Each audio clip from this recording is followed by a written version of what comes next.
पहले वीडियो में आप सिल्वर वेडिंग के बारे में पढ़ रहे थे, तो 2 वीडियो मैं पहले ही आपको भेज चुकी हूँ। तो यशोधर बाबू किस तरह से किशन दा के सिद्धांतों का पालन करते हैं, ये इसमें बताया गया है। तो जब वो समय के हिसाब से नहीं चल पाते हैं और है परिवार से उनका मतभेद रहता है, तो उन्हें लगता है कि अगर उन्होंने विवाह नहीं किया होता और किशन दा की भांति वो कुंवारे रहे होते तो ज़्यादा अच्छा होता, और उन्होंने अपना जीवन किशन दा की भांति समाज को समर्पित कर दिया होता। जब किशन दा की विशेषताएं पूछी जाएंगी तो ये आपको लिखना होगा कि वो क्या है, समाज सेवक थे। जितने भी पहाड़ी क्षेत्र के बच्चे आते थे उन्हें अपने यहाँ रहने का स्थान देते थे, पढ़ाई में सहायता करते थे, जैसे उन्होंने यशोधर बाबू की और यहाँ तक कि क्या है, पैसे भी उधार देते थे। ठीक है, परंतु बाद में उन्हें ध्यान आता है कि किशन दा का बुढ़ापा कभी भी है सुखी नहीं रहा। ठीक है, रिटायरमेंट के बाद है वो ज़्यादा दिन तक, केवल साल भर ही वो पेंशन खा पाए। ठीक है, और है क्योंकि उनका सिद्धांत था कि है बुद्धिमान लोग मकान में रहते हैं और मूर्ख मकान बनवाते हैं, इसलिए उन्होंने कभी मकान नहीं बनाया। और रिटायरमेंट के बाद जब वे अकेले रह गए तो किसी ने उन्हें अपने पास रहने की पेशकश नहीं की, यहाँ तक कि स्वयं यशोधर बाबू ने भी उनसे नहीं कहा कि वो उनके साथ रह लें, क्योंकि उस समय यशोधर बाबू के छोटे से मकान में बहुत से लोग रहते थे। तो किशन दा रिटायर होने के बाद अपने गांव लौट गए और साल भर बाद ही उनकी मृत्यु हो गई।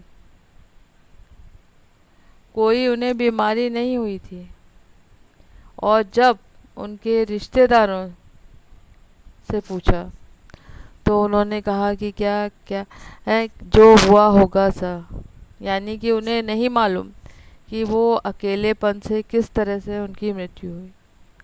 तो ये सोच करके यशोधर बाबू संतोष कर लेते हैं कि कम से कम उनके बच्चे हैं, उनका परिवार है, जो कि क्या है, उनकी वक्त अभी मतभेद जरूर रहता है परंतु वो उनकी सहायता करेंगे। इसीलिए उन्हें लगता है कि किशन दा भी यही बात कहते थे कि जिम्मेदारी पड़ने पर हर व्यक्ति आज है समझदार हो जाता है।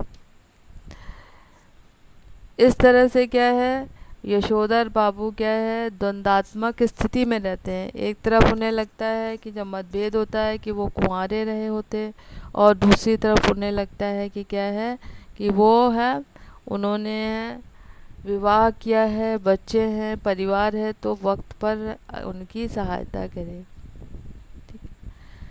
तो इस तरह से है यशोधर बाबू है किशन दा के सिद्धांतों को मानते हैं, परंतु उसके साथ साथ क्या उन्हें ये भी लगता है, ठीक है, कि वे बच्चे हैं, उनका कहना नहीं मानते, परंतु यदि उन्होंने है समय पड़ने पर वो जिम्मेदार हो जाएंगे और उनकी सहायता करेंगे।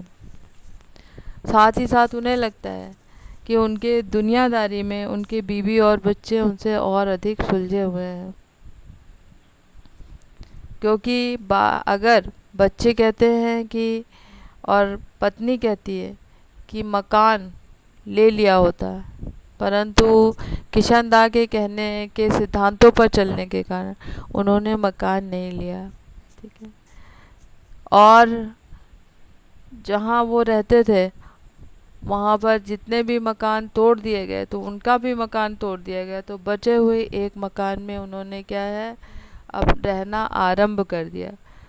तो जब पत्नी और बच्चे कहते हैं जब ये मकान भी टूट जाएगा तब कहाँ जाएंगे, तो वो जानते हैं कि उन्होंने गलती की है, परंतु फिर भी उसे ना स्वीकार करके वो कहते हैं कि क्या है, गांव का पुश्तैनी घर है। ठीक है, परंतु वो मन ही मन जानते हैं कि उस पुश्तैनी घर टूट फूट चुका है और उस घर में अनेक लोग रहते हैं। ठीक है, और है जितने अगर वो वहाँ जाएंगे तो फिर वही झगड़े आरंभ हो जाएंगे। तो वो जहाँ परंतु इसीलिए वो मन ही मन प्रार्थना करते हैं कि क्या है कि उनका कोई बच्चा सरकारी नौकरी में आ जाए, जिससे कि यह क्वार्टर उनके पास बना रहे। परंतु जब परिवार वाले ऐसा कहते हैं कि ऐसा नहीं होगा, तब क्या होगा, तो वो कहते हैं जो होगा सो देखा जाएगा। ठीक है, तो इस तरह से है वो किशनदा के सिद्धांतों का पालन करते हुए भी यथार्थ से कट जाते हैं और अपने को क्या है, स्वयं को उनसे अलग थलग कर लेते हैं। इसी तरह है जब जैसे पहले बताया गया कि वो ऑफिस से सीधा बिरला मंदिर जाते हैं और वहाँ पर क्या है, प्रवचन सुनते हैं, परंतु वो ज़्यादा धार्मिक नहीं है, उनका मन भी नहीं लगता पूजा पाठ में। तो बार बार मन को जोड़ देते हैं कि क्या है, उसे लगना चाहिए, क्योंकि ये उम्र क्या है, पूजा पाठ की है। परंतु उनका हमेशा ध्यान परिवार की ही तरफ रहता है। तो गीता पाठ के समय जब जनार्दन शब्द सुनाई दिया तो उन्हें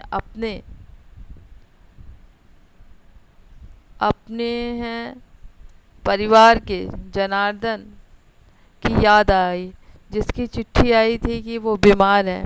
ठीक है, और वो चाहते थे कि क्या है कि उन्हें कुछ पैसे भेज दिए जाएं, परंतु पत्नी और बच्चे क्या है, विरोध करते हैं। यहाँ तक कि उनका बेटा भूषण कहता है कि वो बुआ को भेजने के लिए पैसे नहीं देगा।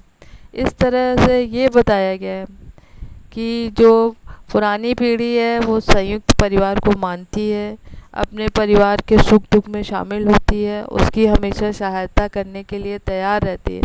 परंतु नई पीढ़ी अपने गरीब रिश्तेदारों को नहीं, अपने गरीब रिश्तेदारों का सम्मान नहीं करती है और उन्हें लगता है कि क्या है, वो रिश्तेदारी केवल क्या है, बराबरी पर होनी चाहिए और उसकी सहायता करने पर भी कभी भी क्या है, तैयार नहीं रहती है। परंतु यशोधर बाबू हमेशा चाहते हैं कि बच्चे और पत्नी हैं रिश्तेदारों से संबंध रखें, उनकी सहायता करें और इसीलिए वे हर खुशी में, हर दुख में रिश्तेदारों के यहाँ जाना ज़रूरी समझते हैं। परंतु बच्चे और पत्नी इसे समय की बर्बादी और पैसे की बर्बादी मानते हैं।